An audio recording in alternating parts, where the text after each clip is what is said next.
gentlemen, welcome back to another edition of Mel Sanders and Friends. Today is March 3rd, 2022. This year is moving right along, and we're glad to be with you today. Hopefully, we'll bring something to your attention that can benefit you and your endeavors throughout the day or throughout the next week. I have in studio, well, she's not in studio, but she's on the line with me, Michaelynn Lewis, who is what did you say that was?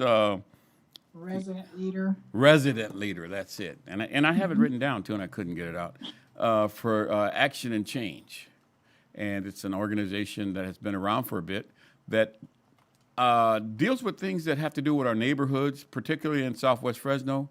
And she is a very key person to get to know. If you want to know something about what's going on or what needs to go on in South Fresno, she's there. Unfortunately, we're not going to be able to have our South Valley connection with us today. Ms. Paula Massey, she had an accident this evening, around 4 o'clock or so, where a traffic accident. So hopefully she'll be doing okay. I haven't heard from her since she's had the accident, but her buddy called me and let me know that she wouldn't be with us this evening. And also we're missing my sidekick, Cato, who's not feeling the best today. So it's going to be just the two of us, Michaelynn. And we're going to be talking about some things that hopefully will strike a nerve with particularly those folks who live in Southwest Fresno. You know, this is a political season. This is when we're going to start being inundated with mail that talks about vote for me, and, you know, we can make it better. Some people we haven't seen in 4 years, but now we're going to be seeing them because it's almost time for the primaries. And so they're going to be, coming by and letting us know how much they've done for us and how much they need to go back and finish the job. So, you know, that's one of the things we're going to be stuck with until it's over. Have you had that happen to you yet? Have you been getting mail in your box yet? No, not yet, but I'm anticipating it. Hey, well, let's start with maybe talking about some of the things that have been going on since the last time you were on. I think you were on a few months ago. And you had some pretty good information about activities we're having in Southwest Fresno. One of the things that happened that I don't think we talked about was the closing down of the Maxi Park Center. Okay, that was due to contamination. That was the reason for in that? The ground, or suspected contamination in the ground. Oh, it was on the ground? It wasn't asbestos or anything like that in the building? No, there's a gas. There used to be right in that area a laundromat or dry cleaners. Right. And upon inspection, they thought that there was some leftover toxins from that, chemicals from the dry cleaners itself. Mm-hmm. So it was closed down to do further inspection and remediation. Mm-hmm. And it's opened again. I think it opened up the 1st of January, I believe. Mm-hmm. The center itself, they did do some improvements in the building, and kudos to Yolanda Randalls, who's the director of the West Fresno Family Resource Center, mm-hmm. which is housed in the Maxi Park Center. Are they still? I thought they moved over to the Mariella Brown? Mariella Brown. Was that temporary? Yeah, that was temporary. That was temporary, yes. Okay. Yeah. But the kids are back. They had a basketball tournament there this past weekend. And it looks like they're going to be up for some other programs soon. Well, that's good. Summer coming around, and kids are going to want to have some place to go and something to do. So that would be great that they're accessible to some of that. Was that the Sutton Cleaners? Was that the name of it years ago? That was there? I don't remember the name. I do believe that's the name they've been saying, but I really can't remember. Yeah, I barely remembered. I think that was the name. My aunt used to work there. And that's how I remember. I was a little bitty kid when she was working there. So, but I remember I thought that was the name because across the street from there, I'm sure you remember, there was a drive-through milk, a dairy pickup place there where you could pick up your milk and your juices and your eggs and ice cream. Milky Way Dairy. What was the name of it again?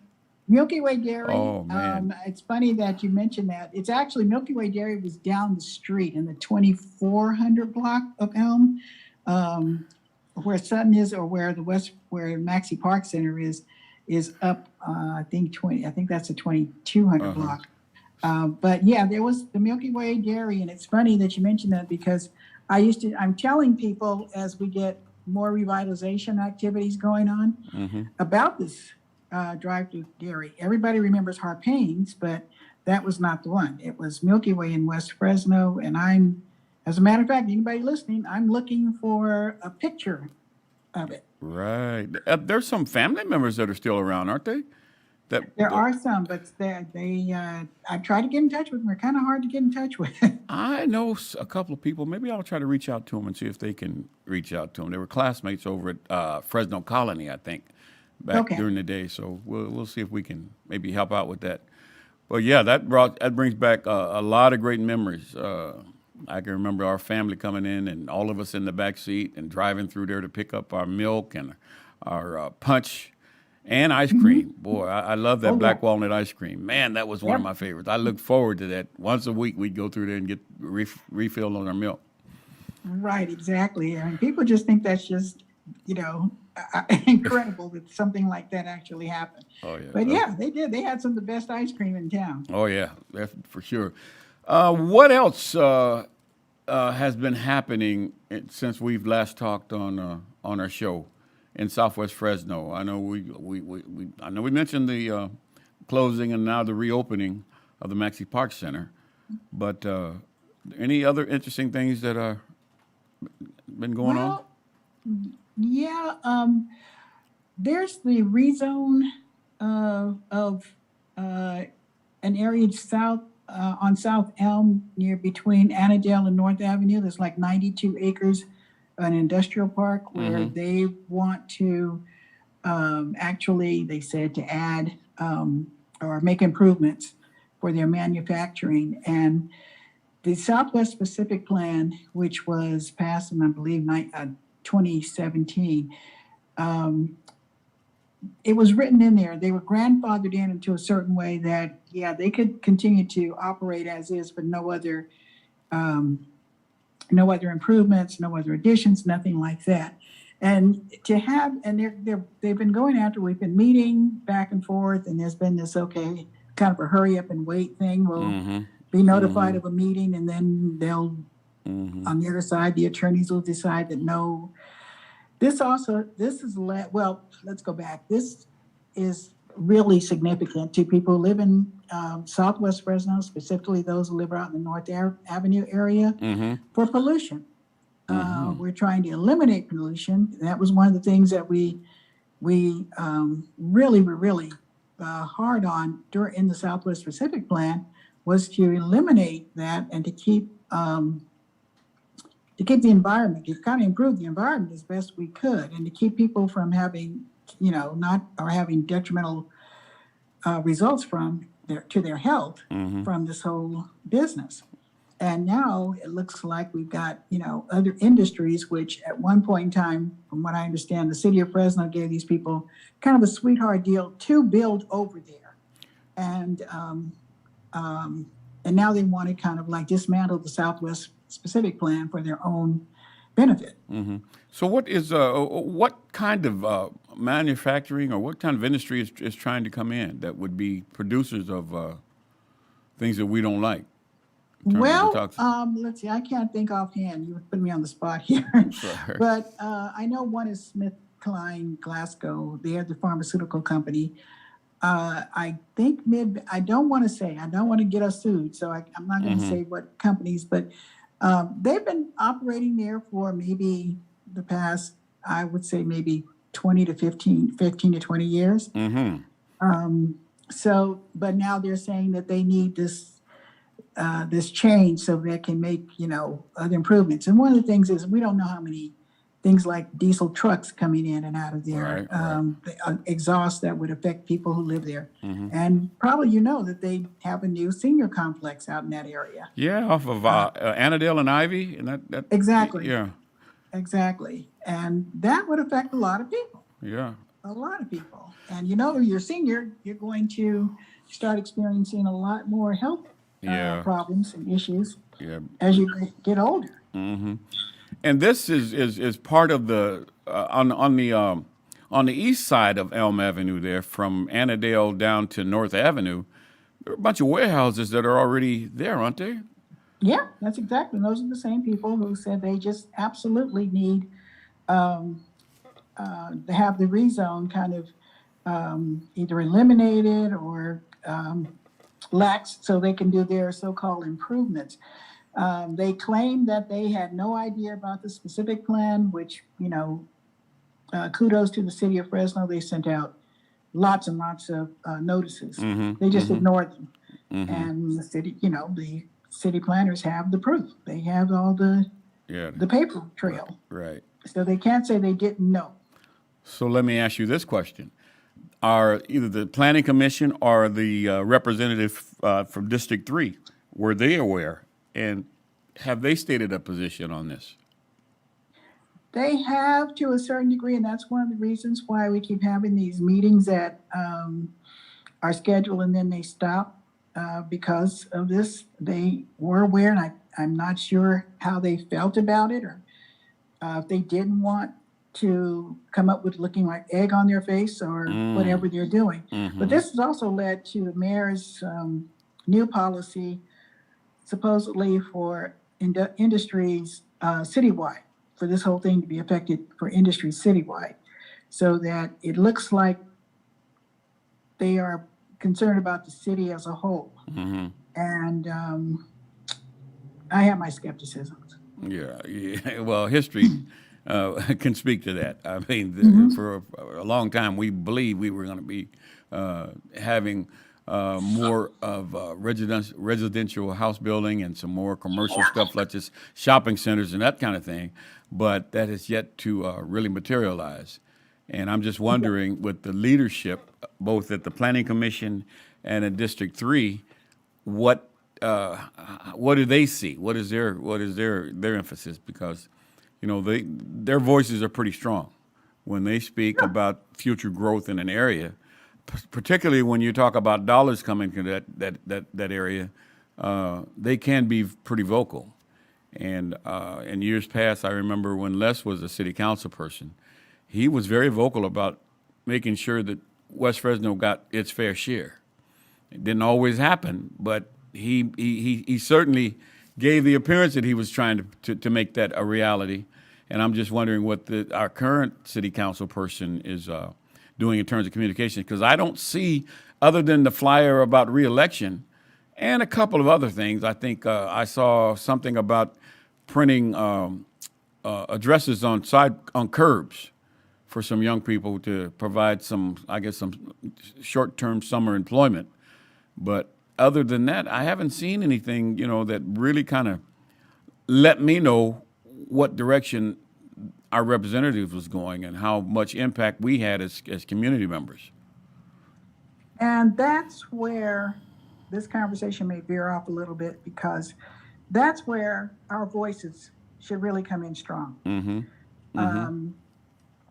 We should know about all of these meetings, and we know that in certain areas, people don't have access to the internet. Right. But you can call in, just on this Zoom meeting, there's a way that you can call in and listen and voice yourself. There's nothing wrong with just putting on a little note and sending to your city council person to say, hey, look, I oppose this. And you can do it on a postcard, you can do it on, pick up the phone and call, you can do it. There are numerous ways to do this. You can grab that grandchild that's always on social media and have them navigate to get you to the right spot. Yeah, to redirect their efforts for a short term. Exactly. Yeah. Exactly. So our voices need to be really, really, really strong, because one of the things, and I believe this to be true, that Southwest Fresno gets that passing nod, like, okay, they're up in arms over there, but it'll soon die out, and then we can go do what we want to do. And if we care anything about the community, if we want to have our voices heard, we need to be loud and strong constantly. Right. I see things that need to be improved around in my neighborhood. They're a little sick of me. Well, you need some partners in the neighborhood that can help join in the chorus to say, we're not happy with this. But, it used to be, if memory serves me correctly, and it's been a few years back, where council members would designate days where they would be in the community at a particular place and be there for maybe 3-4 hours for those residents to come by and just to have a conversation. I think Dan Ron-Keel, if I remember correctly, was one of the people that used to do that. And he would have it a certain day in a certain area of his district that folks could come in and have a conversation with him about things that they were concerned about. And it seems to me that was a pretty effective way to either make something happen or demonstrate that you had a chance to have your voices heard. And I'm wondering, what do you think about a notion of something like that reestablishing itself in council districts? I think that's an excellent idea. I mean, I think from the mayor on down should do it. I think Mayor Dyer should even have his little town hall, mini town halls or pop-ups or whatever, just to sit there and, hey, come and do it. Mark Salazar, when he was captain in Southwest Fresno, would have coffee with the cop. And he would go and set up coffee and donuts somewhere and just come by and talk to the, let the community come and talk. And I think it would be great if city council members as a whole, I don't know if all of them are doing it, but or if any of them are doing it, but it really be great, especially ours, to come and hear what people have to say. Yeah. We have people we have a unique situation, and we have people who are shy about a lot of stuff. They have things to say. They know about improvement. They want to say something, but they're shy about coming to, say, a big meeting, a mass meeting, and saying something. So if they could just come by and drop by and have a little coffee or lemonade or something, whatever the budget allows, and sit down and talk, I think it would be effective citywide. One of the things, I just had a flashback of when Robert Smith was city council person.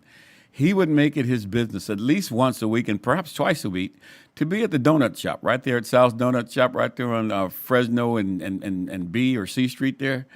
And guys would come in and they would talk to him about things about the city that they weren't happy with or wondering about. And he would be there and he'd stay there for a couple of hours just sharing with them his knowledge of what needs to happen and where they need to go if they were not, if there was a certain department they needed to contact.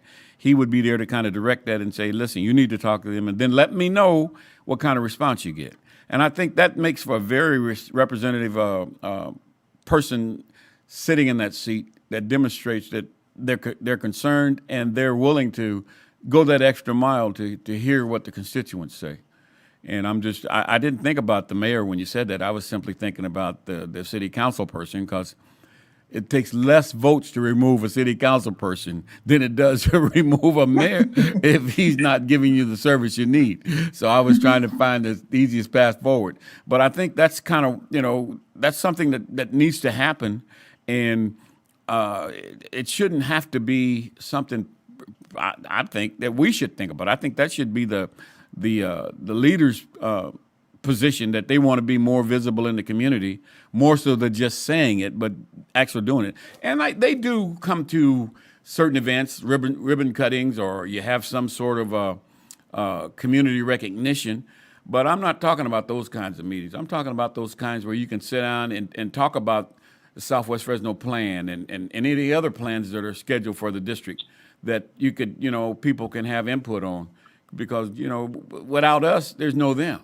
And so we need to make sure they give us the kind of representation that we feel comfortable about, that we can share what we believe. And the other people that I think have to have some skin in the game are these local pastors. They're in every neighborhood. And it seems to me that they should be perhaps making the effort to make sure that their constituents or their congregants have access to the politicians and be the spokesperson that's necessary to help help the communication of those issues that come forward that they'd like to have brought to the city council person or their board of supervisor person or their EOC commissioner or those folks that represent the community. They need to have, the community needs to have a voice with them. And I think most of the time they don't even think about that. I think they, well, you read it in the paper, you see it on TV, and you talk to one another, but that's as far as it goes. I wholeheartedly agree with you. Now, to be fair, because I live in District 3 in Councilmember Arias's district, We do get communication. We do get newsletters talking about some of the improvements, what's going on in the city. He does post events. I get them by, electronic email, things of that nature. And I think on the city, his website, the city SEP website, he does talk about events, upcoming events. But then again, we have to go back to the fact that we are lacking here in that way of getting in touch. So it needs to be a two-way street. And I think he's making an effort. Since I've been back in Fresno, I've gone through about 3 city council people, and he's about the only one I've ever seen that really sends out, communications regarding what's going on and things like that. I remember when Dan Ronquillo was city council person, and he was a very unique man. He didn't stop it, after 5 o'clock. He would go out. His wife would complain to me that they would actually get in the car, after she'd gotten off work and drive around and look and see where the street lights were out. He's driving and pointing and she's right. So he was really unique, and he would get back to you. If you called with something like that, he would get back to you within 24 hours. Somebody, yes, even if they didn't have the answer, they would tell you that they were working on it, and they would eventually get back to you, somebody from his staff. So I would love to see that come back. I know things have changed, but then again, the way we communicate has changed as well. Of course. So you can send that email with a follow-up. Yes. And I do get some emails and follow-ups of things like that from Councilmember Arias' office. So I believe in being fair. I believe in being objective. And if you're doing a good job, I'll tell you about it. If you're doing a bad job, I'll tell you about it. Yeah. But the word that comes out, we talk about a civil servant. And the word servant, it really should be high in their vocabulary. People put them into office for a reason. And they expected certain things from them. They didn't expect you to sit up there and, look pretty on the dais at city council meetings. They expect, policies and things of that nature. But I don't think it should be selective, though. I agree that it needs to be, the word service should be important, but it shouldn't be selective in terms of excluding folks who need and deserve the ear of that representative.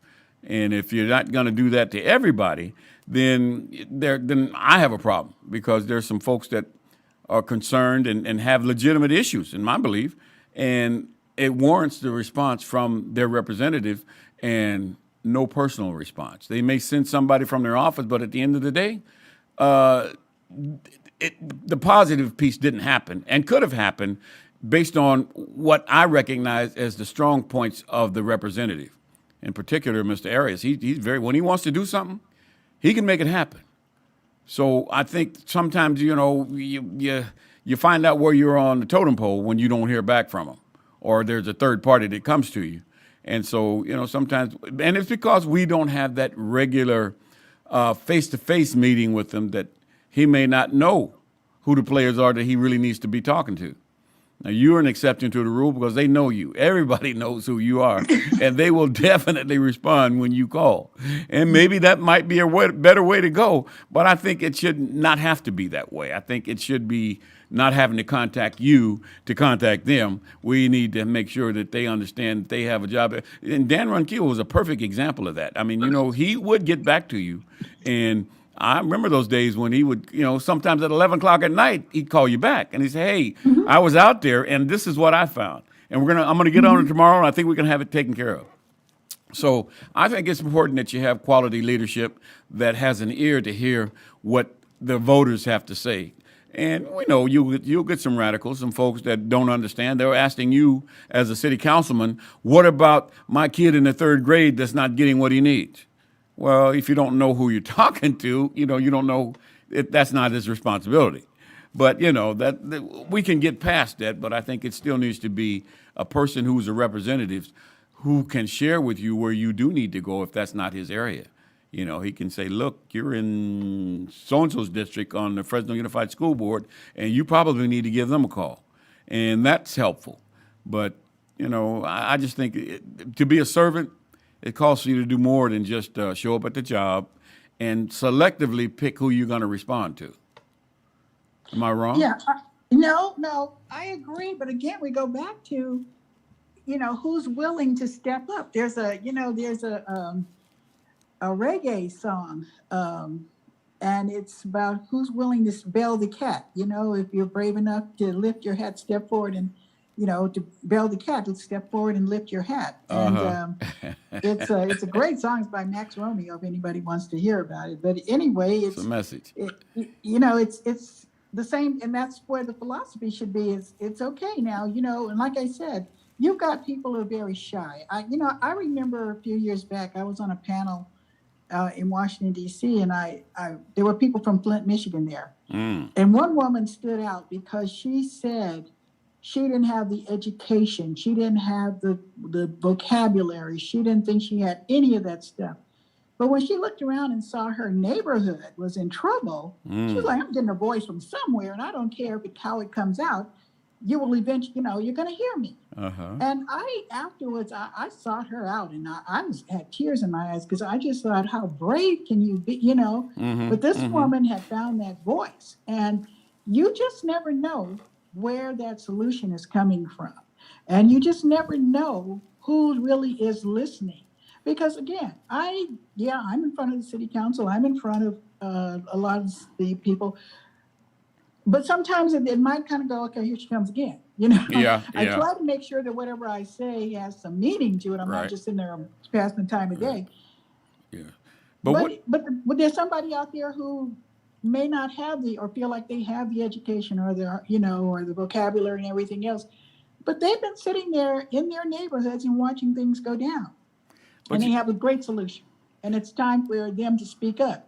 And I agree with you that the pastors in town, they should start having town hall meetings in their churches. We're back up now. We can come out. Yes. The weather's getting warmer. You can come out and have it outside. Yes. Exactly. So, it really is up to people who are leaders on both sides to make sure that the people are heard. Mm-hmm. And you know what, though? I guess it's maybe that's my style, but when you're in a leadership position and you're out in the community, you try to find someone who looks like, they may not be the one, but who looks like they have a particular interest. They may not be very vocal, but just the way that their demeanor is when they show up at the meeting and the way they pay attention, sometimes you need to seek those folks out because, like you said, a lot of them are shy. They won't say anything, but they have some solutions.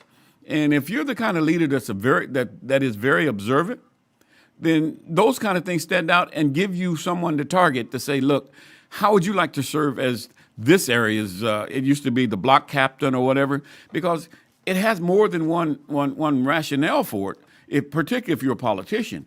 When you can make communications in a neighborhood, it definitely helps you at the next election cycle if you're an effective leader. And it also helps you to really drill down to find out what's missing in that neighborhood. Not so much that entire area, but at least in that particular neighborhood, because you have personal contact. And you know that if something goes on, they have your personal contact. They can call you. They can, you got their number. You can call them to find out what's the latest. Well, what happened? I heard this. What's going on with that?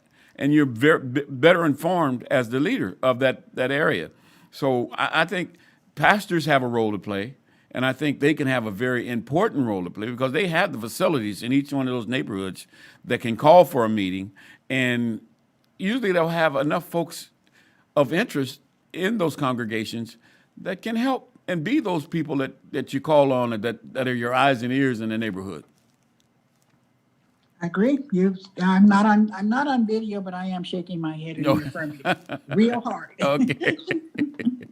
So let me ask you this. This is it's an election season now, and it's going to be really important that people come out to vote. And apathy plays a big part of the minority communities. Do you have any suggestions that might be something that would encourage a higher voter participation in this upcoming election? Anything that you see, maybe short term, that could really get the attention of some folks that let them know that they need to vote? Well, I was thinking in terms one day, and this is just like every once in a while, I joke with myself. I was thinking about getting T-shirts with a picture of Donald Trump on it and just say, like this can happen to you again if you don't vote. So, you know, Well, you probably could get away with that in Southwest Fresno. You, oh, I you know I probably did. could, but so many of our folks live outside of Southwest Fresno. Yeah, And I exactly. believe that there are enough people who live outside of Southwest Fresno who are black or Hispanic that can make a difference in any election, who can make the determination of who's going to be the city council person or the board of supervisor representative or the assembly person that's going to have our interests at heart. And I think it's a blessing and a curse that most African Americans don't live in Southwest Fresno anymore. Our voice is diluted, although we're still, we can be quite vocal, but it makes our voice heard louder in other areas where we reside if we were to use that vote. And I find that most people, once they leave Southwest Fresno, they kind of get comfortable.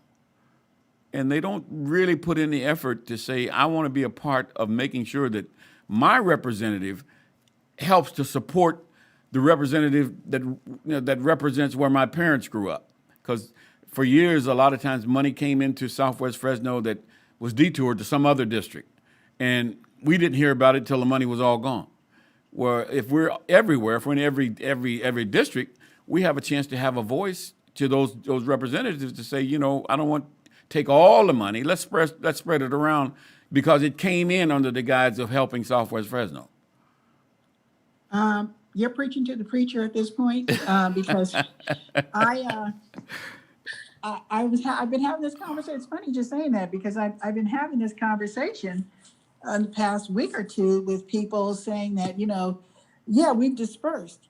But one of the things that happens, like if I've watched on the news and they may have a town hall meeting about some issue in other parts of the city besides Southwest Fresno. Mm-hmm. And I can see all kinds of groups there, but I hardly ever see any Black people there. Mm-hmm. And I know they live in those areas. Yes. They don't go. So they kind of sit there and kind of rely on other people. Now that they're not in Southwest Fresno, they rely on other people to kind of do the job.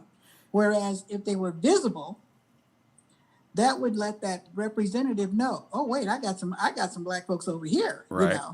And it would keep it, in mind. It's like, out of sight, out of mind. Yeah. So you're right. There are some, and I remember somebody telling me that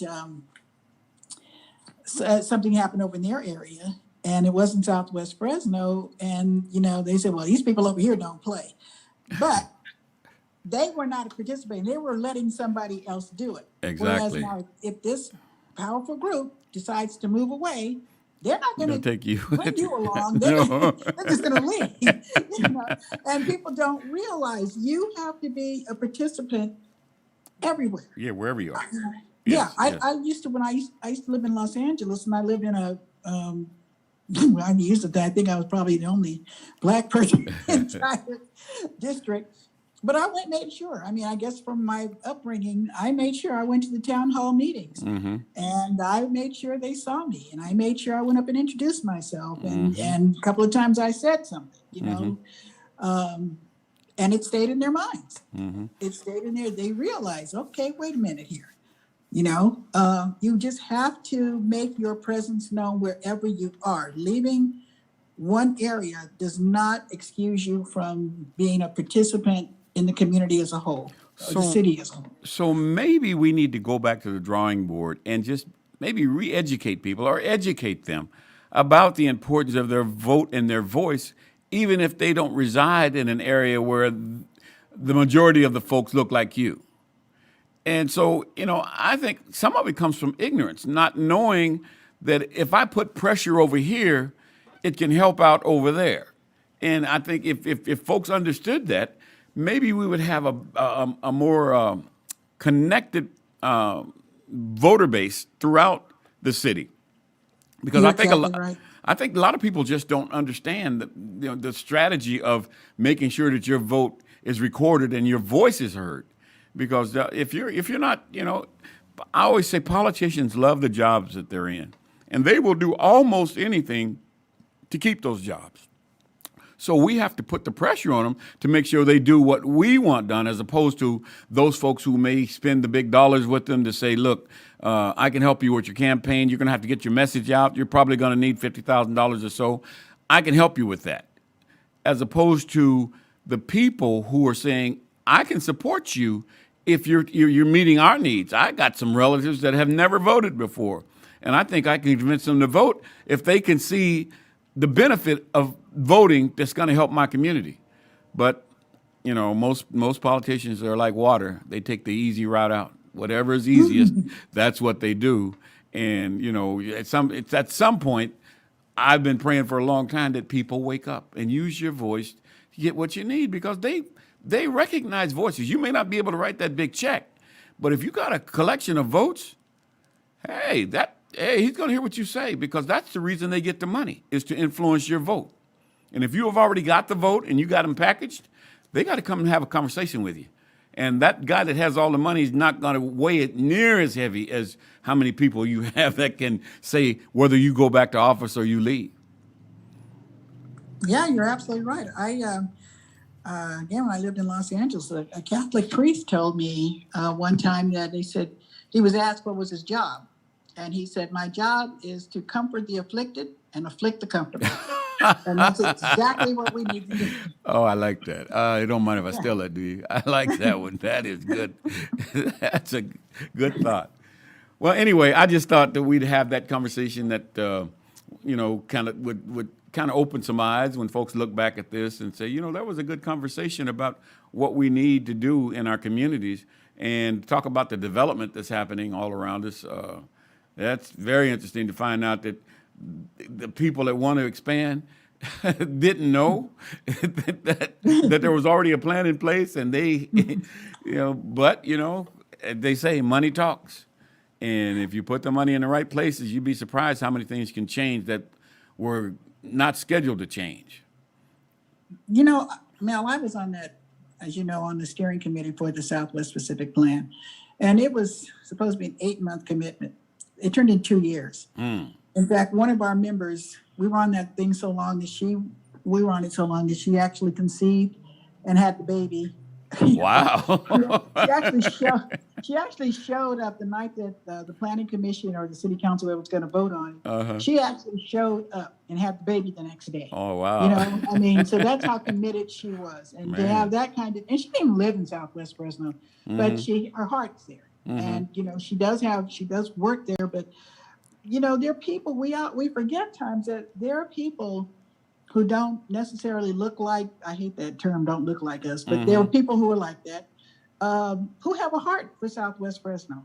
True. They know what's gone on. They either from their background somewhere else, they know that. Right. And they want to see people thrive. And they roll up their sleeves faster than anybody I know who lives in Southwest Fresno to get in there and see it done right. They know about the rape of the Southwest Fresno, if we can call it any other term. That's what I think of it. Economic for years. Southwest Fresno for decades. Yes. And they want to right that wrong. And the other bonus of it is a lot of these young kids who went to Edison Computech or Edison and didn't live in Southwest Fresno developed a heart for it. Right. And they went on and, they got their other degrees and whatever else. A lot of them have come back and want to join us. And we need to be welcoming. We need to let those people come in and help us. If you're for us, come on in. Right. If you're against us, you got to fight on your hands, So, So we need to open our eyes and really start to see what's going to happen, how the future is going to look. And if we're not welcoming and inclusive, we're going to continue to lose out. Yeah. And then just to jump back a little bit about the election coming up, I would tell anybody, because, oh my God, this is all we're hearing all the time. And really, campaigns and elections have turned into like a year-round event. And, but the thing about it is, again, do you want the same thing to happen? Do you want the neglect? Do you want to be under the same nightmare we were under with Trump? Because we could easily get that type of person right here in the city of Fresno, Very easily. if we're not careful. Yeah, very easily. Yeah. So we have to turn out. I mean, yeah, it's it's like, oh my God, here we go again, but still, this is our livelihood. This is us. This is our future. This is how we breathe. I mean, for air quality. Right. This is what we need to put as a priority. If you have any concern for somebody who's an asthmatic in your family, or safety concerns, anything, this is a thing to do. You've just got to show up. You've got to vote. Yeah, I think about my grandson. He's only 14 right now, but it won't be long before what we're talking about right now and what we do right now will impact his life. He doesn't see it, even though he gets sick of me talking about it and reminding of how important it is to be connected to politics, and you got to care about somebody else more than yourself. You got to just broaden who you feel for, and I know he gets tired of hearing that, but I know when I plant that seed, at some point, it's going to come back and he's going to remember that. I may not be here, but he'll remember that and he'll say, man, now I understand why he was fighting so hard for something like this. Because if you don't fight, people will just run right over you. And they've been doing it in Southwest Fresno for so long, they just think it's natural. Well, you guys qualify for all of this money. And the reason that the city gets it is because a lot of your numbers meet what the state or the federal government requires, so it comes to this area, to Fresno. But your representative didn't speak up, so we just did what we wanted to do. We put it in the general fund and we moved it around, and we can show you a piece of it that came, but the biggest portion of it went someplace else. And so I think that's important. What you said earlier about people who are willing to help, receive them with open arms, because they can sometimes bring some expertise that we may not have. Sometimes you're too close to the tree, to forest to see the trees. So when you have an opportunity to have somebody else with another set of eyes come alongside you and says, oh, no. You need to not take this move. As they used to say back in the day, I used to be around the guys at Hinton Center when they would be playing dominoes. And one of the sayings I learned, and I wasn't a great domino player, but I listened real good. And one of the things they would tell you is, all money ain't good money. So you don't take it all. You pick and choose what you're going to take, because you may take a nickel here when you could have got a quarter down the road. So, if you don't know and you're not around people who know, then you suffer. So those folks who know, who may not look like us, you didn't want to use that word, but who want to come to our community and be a part of it and want to help, yes, I'm very receptive to that. I was a school board member over at the West Fresno School District.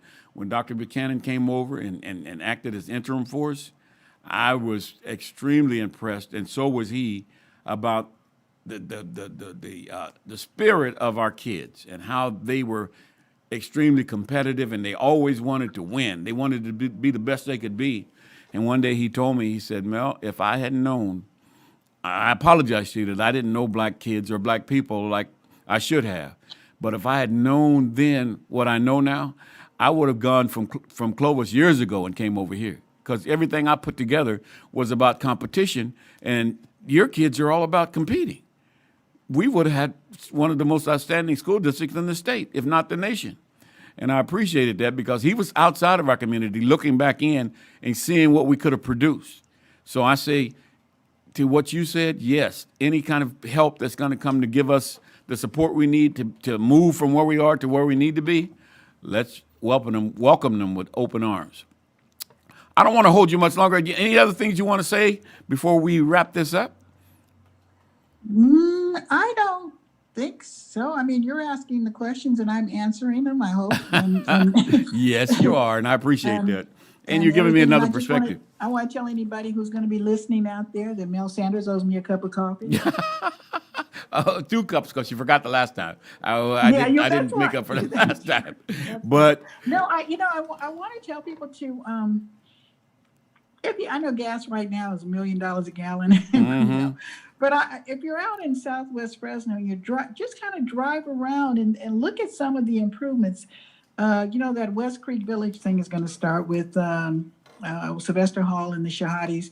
But building the City College, I mean, that's something to look forward to, that Again, I was out there talking to Dr. Goldsmith and everybody and going to those meetings to make sure that, it was good. And kudos to, I believe, Debbie Darden's group, the Golden West Side Planning Commission. They led that. They spearheaded. They didn't want they wanted brick and mortar buildings over there. So those are some effort. There are people out there who are really collaborating and really working. The fact that we have, at least 3 African-American principals in our schools in Southwest Fresno, actually 4. That's something that Keisha Thomas worked really hard on. We've got people out there doing it, but they need help. Yes. If nothing but just to support and just say, hey, we appreciate you. Right. And come on board with some of the things like that. There's a number of projects that are coming in that we should be supporting. We should be embracing. The people who are trying to get it there are people who have our best interests at heart because they live in the community.